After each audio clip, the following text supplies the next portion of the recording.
देखिए, प्रधानमंत्री मोदी जी की 3 महबूबा है और इसको विपक्षी लोग नहीं समझ पाएंगे, कांग्रेस के लोग नहीं समझ पाएंगे क्योंकि सनातन विरोधी है और वो एक सपना देख रहे हैं कि मोदी जी नहीं रहेंगे तो हम प्रधानमंत्री बनेंगे। मैं किसी चैनल में देख रहा था, इन्होंने मंत्रिमंडल भी बना दिया है। हम अपनी अर्थव्यवस्था को जो है 11वें नंबर से 5वें पायदान में पहुंचाए, अब तीसरी ओर जा रहे हैं। देखिए, प्रधानमंत्री मोदी जी तीसरी बार प्रधानमंत्री बन रहे हैं, इसमें कोई दो मत नहीं है। महंगाई खा गई रे डयान करके हम भी आंदोलन किए थे उस समय में। लोकसभा चुनाव के सभी चरण का चुनाव प्रचार खत्म हो चुका है। 4 तारीख को पूरे देश में जो लोकसभा चुनाव में जो वोटिंग हुई उसकी गिनती भी शुरू होने वाली, मगर आरोप प्रत्यारोप के जो दौर है वो खत्म नहीं हो रहे हैं। इंडी गठबंधन ने आज भी प्रधानमंत्री नरेंद्र मोदी को लेकर एक बड़ा बयान जारी किया। उनका कहना है कि जो प्रधानमंत्री नरेंद्र मोदी है वो अपनी 3 महबूबाओं से काफी परेशान है और यही 3 जो महबूबाएं उनके हार का कारण बनेगी। महबूबाओं के रूप में उन्होंने कहा है कि बेरोजगारी, गरीबी और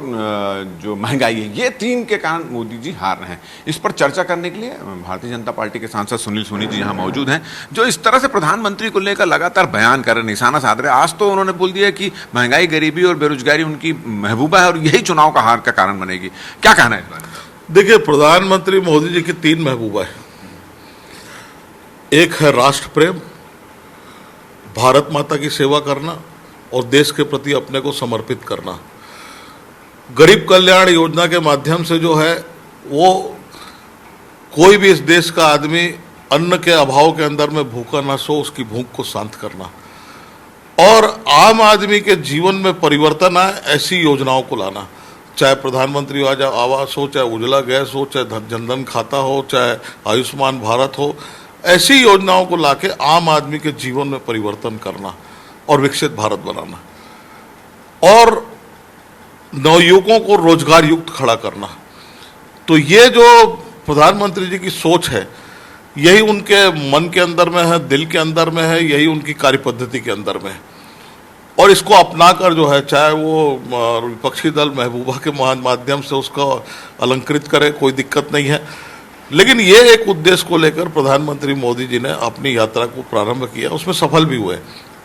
आज देश के अंदर में सफल हुए, करोड़ों लोगों को गैस मिला, करोड़ों लोगों को मकान मिला, जल अवर्धन के माध्यम से घर में कनेक्शन मिल रहा है, उसको आयुष्मान भारत का लाभ मिल रहा है, तो उसके जीवन में परिवर्तन आ रहा है और ये यथार्थ है और ये सच्चाई है। इसी के आधार पर विश्वास है और विश्वास के आधार पर जो प्रधानमंत्री मोदी जी तीसरी बार प्रधानमंत्री बन रहे हैं, तो लोगों के काम करके एक विश्वास को अर्जित किया।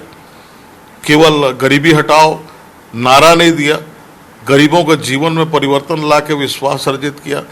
तो ये उनकी जो कार्य पद्धति है, इसी से एक विश्वास का वातावरण खड़ा हुआ और फिर तीसरी बार प्रधानमंत्री बन रहे हैं। एक अंतिम चरण में बौखलाहट जो है वो कांग्रेस और अन्य विपक्षी दलों की दिख रही है और वो एक सपना देख रहे हैं कि मोदी जी नहीं रहेंगे तो हम प्रधानमंत्री बनेंगे। मैं किसी चैनल में देख रहा था, इन्होंने मंत्रिमंडल भी बना दिया है।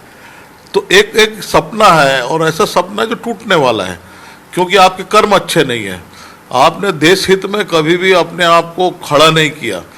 इन 10 सालों में प्रधानमंत्री मोदी जी ने जब देश के लिए फैसला लिया तो केवल विरोध करना, इसलिए विरोध किया आपने। तो आज महंगाई कितनी चरम सीमा में थी, हाँ, महंगाई खा गई रे डयान करके हम भी आंदोलन किए थे उस समय में सोनिया गांधी के खिलाफ में। तो ये एक चरम सीमा में महंगाई थी।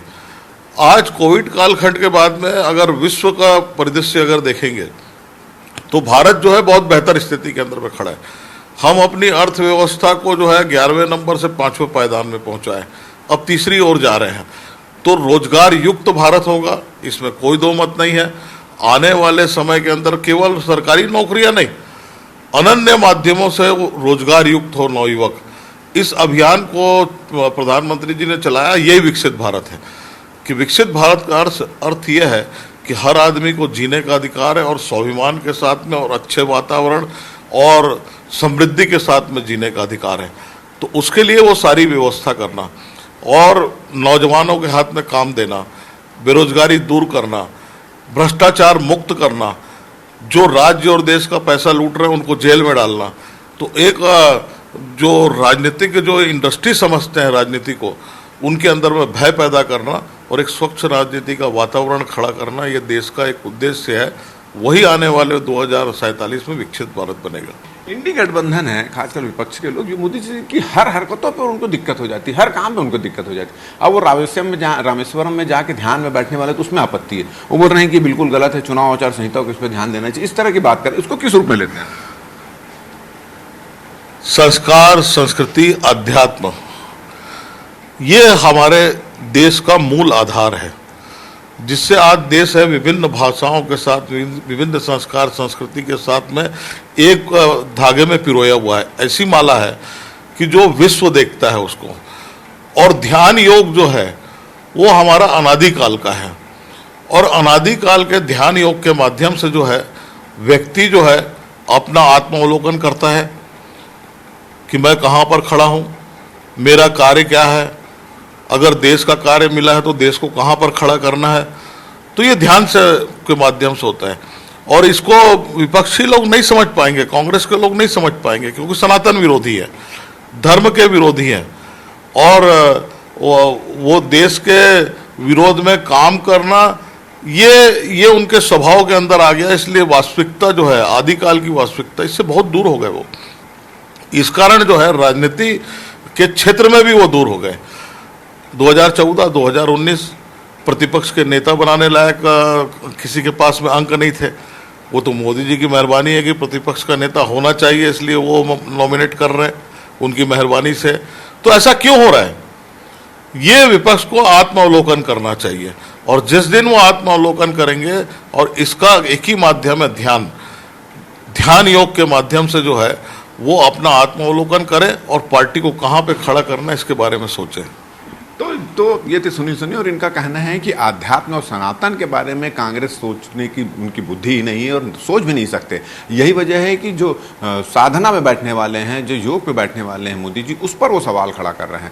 उनका ये भी कहना है कि मोदी जी जब वहाँ जाएंगे और अध्यात्म करेंगे, साधना में बैठेंगे, वहाँ पर ध्यान में करेंगे, तो निश्चित रूप से वो आने वाले भारत को किस रूप में ले जाना है उसके बारे में ध्यान करेंगे, और ये सब चीज़ कांग्रेस को समझ में नहीं आती। साथ ही साथ उन्होंने कहा कि इंडी गठबंधन और कांग्रेस के नेताओं के जो बयान आ रहे हैं वो उनकी आने वाली हार को देखते हुए जो बौखलाहट है उसका परिणाम नजर आ रहा है।